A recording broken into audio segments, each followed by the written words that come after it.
अस्सलामुअलैकुम सर, की रेट जे गोश्त का? सर 4000 रुपये किलो।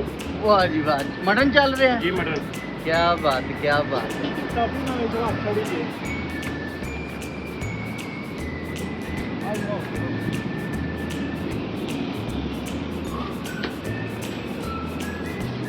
चूल्हा क्यों नहीं जला गया?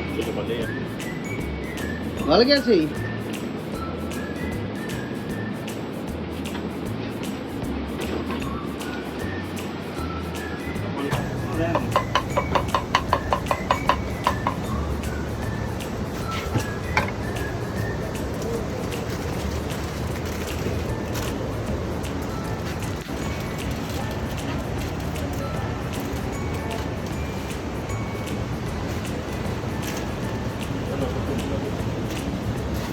सारे फॉर्म शायद वाली